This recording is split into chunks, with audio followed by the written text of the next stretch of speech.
बच्चों, आप लोगों ने पहले भाग में हमारे जैव प्रौद्योगिकी के सिद्धांत व प्रक्रम को जान लिया है। अब हम जानते हैं कि बायोटेक्नोलॉजी या जैव प्रौद्योगिकी के क्या उपयोग हैं, हम कहाँ कहाँ पे उसको उपयोग कर सकते हैं और उसका यूज़ करके हम उसके कहाँ फ़ायदे मिल सकते हैं, कहाँ हमको उसके लाभ मिल सकते हैं। तो जैव प्रौद्योगिकी के कई क्षेत्र हैं, कई जगह हम लाभ उठा सकते हैं। जैसे कृषि में अनुवांशिक रूपांतरित फसलें उगाकर, जैव सुधार के लिए, चिकित्सा के क्षेत्र में वेस्ट मैनेजमेंट या अपशिष्ट प्रतिपादन करके, ऊर्जा उत्पादन, संसाधित खाद्य। इस प्रकार हम बायोटेक्नोलॉजी के इन जगहों पर उपयोग करके उसके हम लाभ उठा सकते हैं। कृषि के क्षेत्र में अगर हम देखें तो इसके अधिकतर यानी बायोटेक्नोलॉजी को कृषि के क्षेत्र में, चिकित्सा के क्षेत्र में बहुत ही फायदे मिल रहे हैं। तो इसके अधिक क्यों 3 क्षेत्र हैं जिससे ज़्यादा से ज़्यादा हमको लाभ मिल रहे हैं। 3 क्षेत्र जो हैं उन्नत जीवों जैसे सूक्ष्म जीवों या शुद्ध एंजाइम के रूप में सर्वोत्तम उत्प्रेरक का निर्माण करते हैं, अभियांत्रिकी द्वारा सर्वोत्तम परिस्थितियों का निर्माण कर रहे हैं, और तीसरा अनुप्रवाह संसाधन या बोल सकते अनुप्रवाह प्रक्रम तकनीक, जिसमें प्रोटीन यौगिकों के शुद्धिकरण में हम इसका यूज़ कर रहे हैं। और इन प्रक्रमों के द्वारा बायोटेक्नोलॉजी का यूज़ हम कृषि, चिकित्सा, विभिन्न क्षेत्रों में करते हैं। तो कृषि में हम देखते हैं कि रसायन आधारित कृषि, कार्बनिक कृषि, अनुवांशिक निर्मित फसल आधारित कृषि, इनके कारण क्या है बहुत ज़्यादा फ़ायदा कृषि में, यानी हम बायोटेक्नोलॉजी को यूज़ किए। बायोटेक्नोलॉजी के यूज़ के कारण, हरित क्रांति के कारण अचानक से ही बहुत ज़्यादा फसलों में जो है उत्पादन की वृद्धि हो गई। हरित क्रांति के कारण बहुत ही ज़्यादा सहायता मिली, 3 गुना जो है फसल हमको प्राप्त होना स्टार्ट हो गया। लेकिन बढ़ती हुई जनसंख्या के कारण ये जो है फिर भी सक्सेस नहीं हो पा रहा था, क्योंकि इतनी ज़्यादा जनसंख्या था कि हरित क्रांति से जो पैदा हो रहे थे जो खाद्यान्न या फसल, वो जो है बढ़ती हुई जनसंख्या का पेट भर नहीं पा रहा था। और उसमें हमको जो औजार यूज़ होते थे, जो कीटनाशक यूज़ होते थे, जो पीड़कनाशी थे, खाद थे, वो महंगे थे, जो कि किसान ला नहीं पा रहे थे, उनके पास पैसों की कमी थी। जिसके कारण क्या साइंटिस्टों ने सोचा क्यों ना हरित क्रांति के कारण मिला तो था, बहुत फसल मिला, लेकिन बढ़ती जनसंख्या के कारण वो कम था। तो क्यों ना ऐसे पौधे या ऐसे जीवों का पौधे, जीवाणु, कवक व जंतु जिनके जीन्स हस्त कौशल द्वारा परिवर्तित किया जा चुके थे, ऐसे जीएमओ या जेनेटिक मॉडिफाई ऑर्गेनाइज या ऑर्गेनिज्म जो है अनुवांशिक रूपांतरित जीव जो है उनका निर्माण किया है। यानी ऐसे पौधे या जीवाणु या जीव जिनके जो जीन है ना रूपांतरित कर दिए गए थे, अपने पसंद के उनमें जीन डाल दिए गए थे, इनको हम अनुवांशिक रूपांतरित जीव बोलते हैं। जो जीएमओ है ना, उनका व्यवहार स्थानांतरित जीन की प्रकृति, परपोषी पौधों, जंतु, जीवाणुओं की प्रकृति पर निर्भर करता है। अर्थात ये ऐसे जीव हैं जो कि ज़्यादा से ज़्यादा लाभ दे सकते हैं। और जैसे कि इनमें क्या गुण रहता है कि ये अधिक ठंड को, सूखे में लवण, अधिक लवण में ताप को भी सहन कर सकते हैं। यानी इनको हम वैज्ञानिकों द्वारा बनाया गया है ना, इसीलिए ये अधिक ठंड, सूखा, लवण, ताप में भी रह सकते हैं। और जो रासायनिक जो पीड़कनाशी है ना, उन पे कम निर्भरता रहती है इनकी। और पौधों द्वारा खनिज उपयोग क्षमता में वृद्धि इनमें कर सकते हैं। खाद्य पदार्थों के पोषण स्तर में भी वृद्धि कर सकते हैं, जैसे कि एक विटामिन ए वाला समृद्ध धान जिसे गोल्डन राइस कहा जाता है, ये इसका उत्पादन किया गया है। गोल्डन राइस क्या है? गोल्डन कलर का या येलो कलर का रहता है ये चावल, जिसके कारण इसको गोल्डन राइस बोलते हैं। ये अधिकतर ऐसे जगहों पर जहाँ पर विटामिन ए की कमी से आंखों में परेशानी हो जाती है, तो ऐसे जगहों पर ज़्यादा उनके लिए यूज़ किया गया जहाँ पर आंखों में परेशानी है विटामिन ए की। तो इसके लिए क्या किया गया, बीटा कैरोटीन, जिसके उपयोग से जिससे हमको विटामिन ए मिल सकता है, बीटा कैरोटीन के जीन को धान में डाला गया, जिससे क्या हो गया, जो भी उस धान को खाता था तो उसमें क्या है, बीटा कैरोटीन जो है चेंज हो जाता था, विटामिन ए में हो जाता है। और इसी चावल को हम गोल्डन राइस बोलते हैं, जिसमें विटामिन ए का जीन डला हुआ है। तो इस प्रकार के जीएमओ या अनुवांशिक रूपांतरित चीज़ों का निर्माण हुआ, जो कि पूरी मानव सभ्यता के लिए लाभकारी है। इसी प्रकार कई पीड़क जो पौधे हैं, जो कि छोटे छोटे जो कीड़े रहते हैं उनसे बचाव किए जा सकते हैं। ऐसे भी कई प्रकार के पौधों का निर्माण किया गया है। जैसे कि हम लोग देखते हैं बीटी कॉटन। जो बीटी है ना, एक प्रकार का जीव विष है बोलना चाहिए, लेकिन वो एक्टिव नहीं रहता है। वो जब किसी शरीर के अंदर चला जाता है तब वो एक्टिव होता है। तो ये बीटी जो है एक प्रकार का जीव विष है, जिसको एक जीवाणु है बैसिलस थुरेंजेसिस बोलते हैं। क्या? बैसिलस थुरेंजेसिस एक जीवाणु है जिससे प्राप्त किया जाता है। इसका क्या गुण है? ये जो है ना क्राइजीन, इसके अंदर एक प्रोटीन बनता है आरएनए, जो कि ना एक क्राइजीन बनाता है। और इसका क्या गुण है कि ये तो ऐसे इनएक्टिव रहता है, लेकिन जब किसी कीड़े के अंदर चला जाता है तो वो एक्टिव हो जाता है। तो इसको क्या करता है, कोई एक कीड़ा मानो कि इसको खा लेता है। तो जब ये खा लेता है तो वो उसके अंदर चला जाता है वो प्रोटीन, और उसके मिड गट में जाकर, उसके जो प्रोटीन के रवे हैं मिड गट में जाकर उसके जो क्या होता है अम्लीय, जो बॉडी के अंदर में अम्लीय पीएच होता है, उससे मिलकर एक्टिव हो जाता है और उसके मिड गट में चिपक कर उसके मिड गट को क्या कर देता है, छेद कर देता है, और वो कीड़ा जो है खत्म हो जाता है। इसी चीज का लोगों ने, साइंटिस्टों ने उपयोग किया और बीटी कॉटन, बीटी कपास, मक्का, धान, टमाटर, आलू, बैगन, सोयाबीन में इसका यूज किया। अर्थात एक ऐसा पौधे का निर्माण हो गया है जिसको अगर कोई कीड़े खाते हैं तो वो अपने आप ही उनकी डेथ हो जाती है या वो मर जाता है। ये अधिकतर बीटी कॉटन में भी यूज हो सकता है।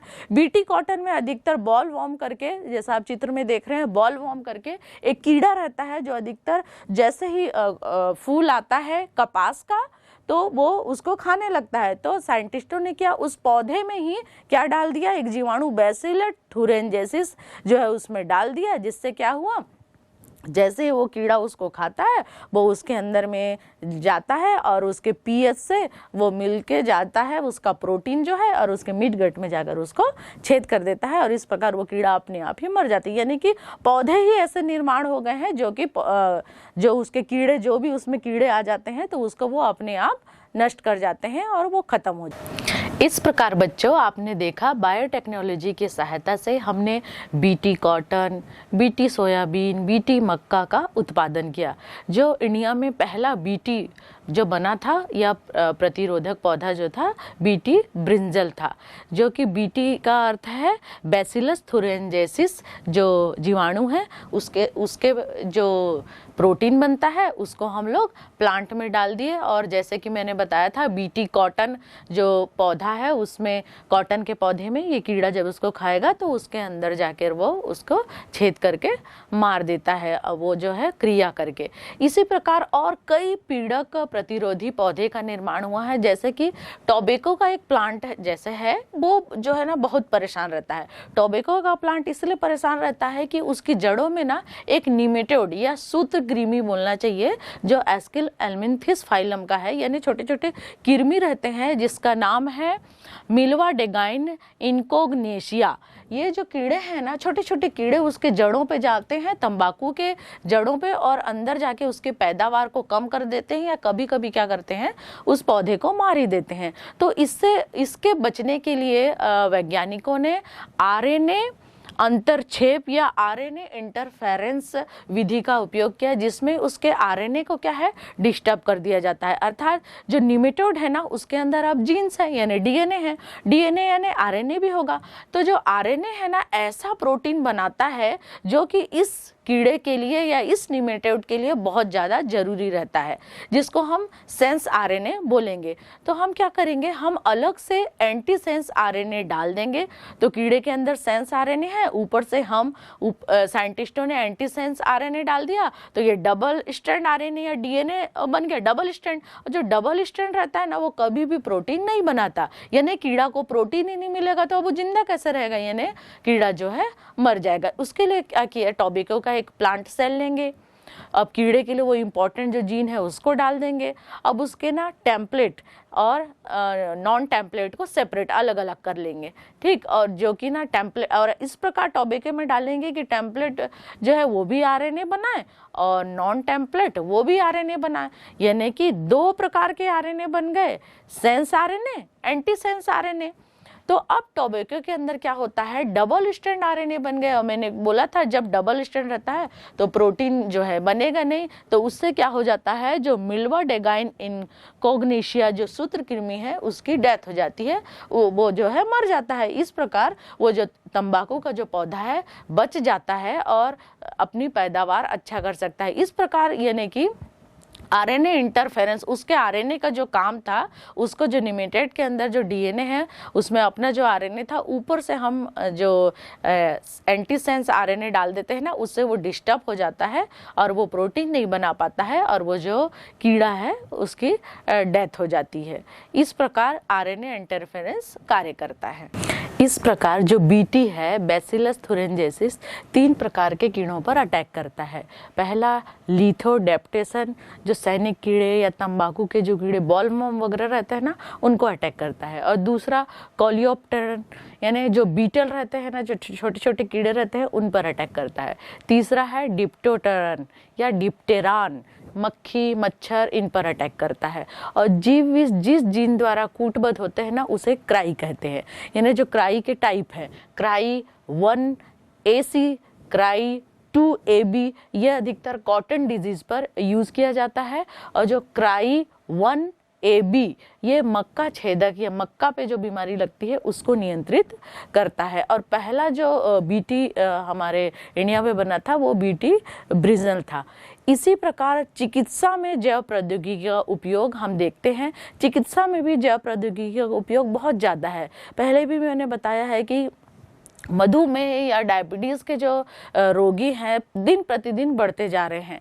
और ये जो डायबिटीज़ होता कैसे है, जो अपने मनुष्य है, मनुष्य के लीवर या अग्नाशय में जो बीटा सेल्स हैं वो इंसुलिन का निर्माण कम कर देते हैं या बंद ही हो जाता है, जिसके कारण क्या किया जाता है, बाहर से इंसुलिन को इंजेक्शन के थ्रू दिया जाता है जो मधुमेह के जो बीमार है, मधुमेह से पीड़ित हैं।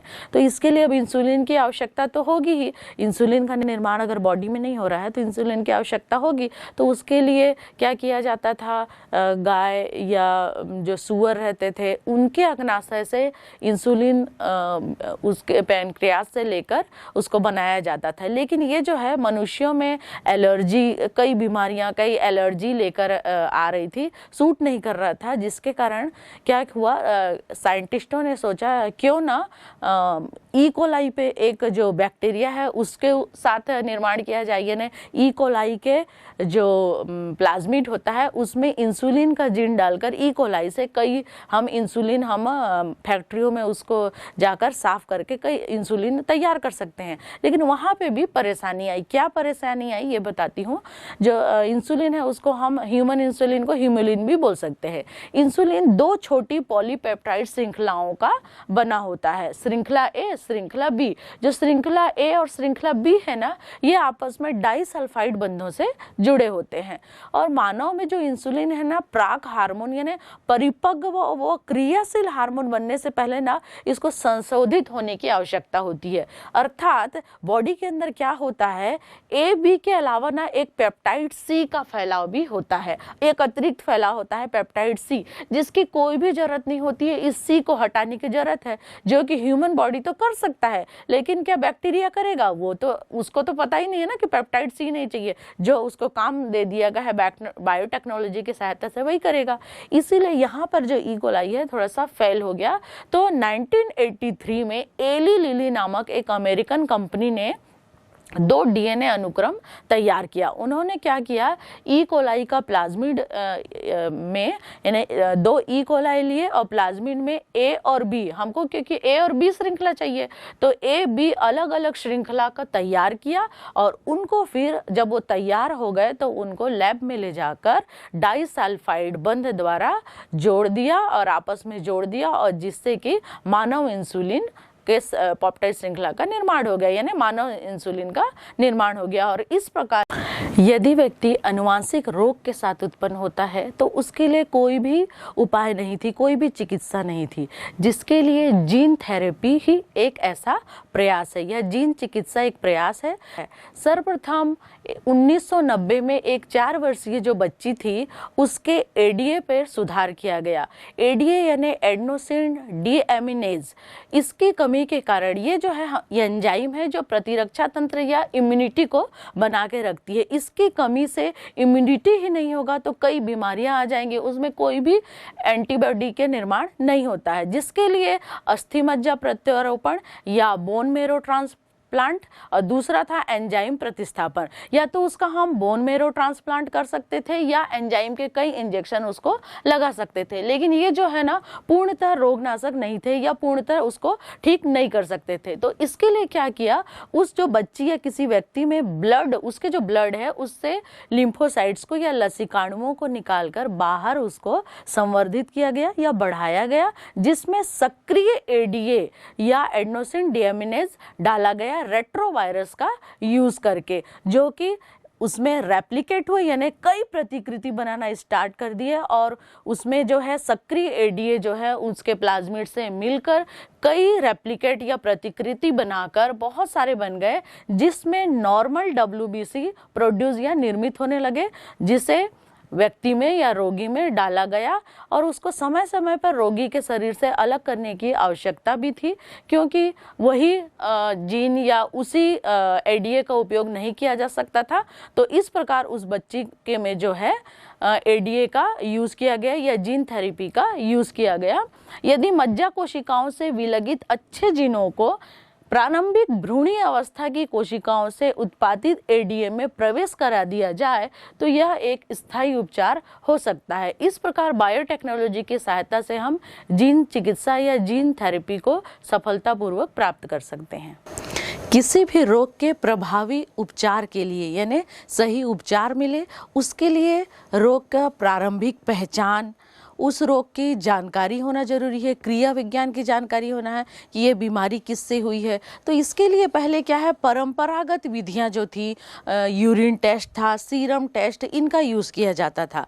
लेकिन ये जो टेस्ट है ना, इनके रिजल्ट बहुत दिन में आते थे या जब तक इनके रिजल्ट 1-2 दिन जब भी आते थे ना, तब तक जो रोगजनक है ना शरीर में बीमारी फैला बहुत ज़्यादा संख्या में बढ़ चुके होते थे, जो कीटाणु विषाणु हैं। इसलिए बायोटेक्नोलॉजी की सहायता से ना एलिजा, पीसीआर विधि, इन विधियों का आजकल ज़्यादा यूज़ किया जा रहा है, जो बायोटेक्नोलॉजी विधि की सहायता से हुए। पीसीआर यानी क्या, पॉलीमरेज श्रृंखला अभिक्रिया, एलाइजा एंजाइम सहलग्न प्रतिरक्षा शोषक आमापन, इन विधियों के द्वारा जो है HIV, जेनेटिक डिसऑर्डर या जीन म्यूटेशन, इन बीमारियों को ना हम पता लगा सकते हैं या डिटेक्ट कर सकते हैं, यानी इनमें कोई बीमारी तो नहीं है, HIV है क्या, कोई इसमें आनुवांशिक बीमारियां तो नहीं है, इनको हम पता कर सकते हैं। और इनकी सहायता से ना हम कई छोटे जो जीवाणु हैं उनको पीसीआर की सहायता से कम उसको मशीन में हम डालेंगे, लेकिन संख्या में ज़्यादा हमको वो कीटाणु या जीवाणु तुरंत ही जल्दी पता चल जाता है और उसका इलाज जल्द से जल्दी किया जा सकता है। जैसे कि अधिकतर एक प्रोब का यूज़ किया जाता है। प्रोब यानी संपरीक्षित्र जो है ना, एक सिंगल स्ट्रैंड DNA RNA है जो कि रेडियो एक्टिव है। इसमें क्या किया जाता है, जैसे एक प्रोब है, उसमें हम जीन को म्यूटेशन के लिए छोड़ देते हैं। अगर जीन में और उसके बाद हम उसमें एक कॉम्प्लीमेंट्री और एक प्रोब डाल देते हैं। अगर उसमें म्यूटेशन हो गया होगा तो उसमें कोई दूसरा जीन जो है उसमें हाइब्रिडाइज नहीं करेगा, जुड़ नहीं पाएगा, और अगर उसमें कुछ भी नहीं हुआ है तब उसमें म्यूटेशन हो पाएगा। तो इस प्रकार जो है प्रोब का यूज़ करते हैं और क्या है, ऑटो रेडियो थेरेपी के द्वारा हम इसको पता कर सकते हैं। और एलिजा की जो विधि होती है ना, उसको हम प्रतिजन प्रतिरक्षा पारस्परिक क्रिया सिद्धांत भी बोलते हैं, जिसमें एंटीबॉडी और एंटीजन का पारस्परिक क्रिया के द्वारा हम पता कर सकते हैं। HIV का, कैंसर का पता कर सकते हैं। अगर हमारे बॉडी में कोई भी HIV वायरस चला गया है तो उसके लिए वायरल एंटीजन तो अंदर निर्मित होते होंगे, तो उसको डिटेक्ट कर सकता है। और अगर कोई एंटीजन चला गया है शरीर के अंदर तो उसके खिलाफ एंटीबॉडी भी बनना स्टार्ट हो गई होगी। इस प्रकार एंटीजन और एंटीबॉडी का पता लगाया जा सकता है और उसका जल्द से जल्द हम इलाज PCR विधि और एलिजा विधि के द्वारा कर सकते हैं।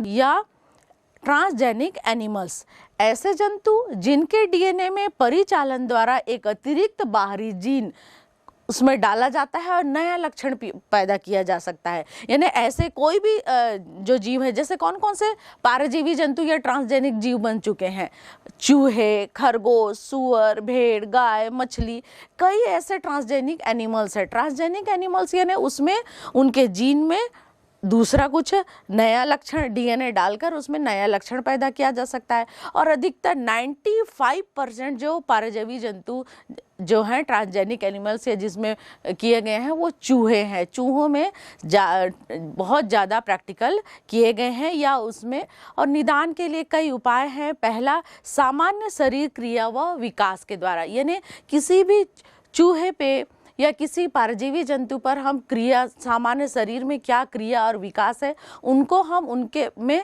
प्रैक्टिकल करके या उनके ऊपर हम यूज़ करके देख सकते हैं। इसको कैसे देख सकते हैं? मानो कि हमको इंसुलिन का किसी चूहे में कोई जीन है, पता नहीं लग रहा है कि ये जीन क्या काम का है, तो उसमें एक दूसरा हम और अलग से जीन डाल देंगे तो रिकॉम्बिनेंट हो जाएगा, वो जीन जो है साइलेंस हो जाएगा। उससे अगर वो इंसुलिन का जीन होगा तो इंसुलिन बनाना कम कर देगा, तो इससे पता चल जाएगा। अगर ये कम कर दिया, उसमें जो है इंसुलिन, डायबिटीज़ होना स्टार्ट हो गया है क्योंकि इंसुलिन कम बंद हो गया है, उसका इंसुलिन बंद होना, काम करना, तो पता चल जाएगा कि अरे ये तो इंसुलिन का जीन था हमारे पर, उसकी ये क्रिया थी। इस प्रकार जो है शरीर के अंदर की जो क्रिया विधि है वो पता लगा सकते हैं। और दूसरा है रोगों का अध्ययन।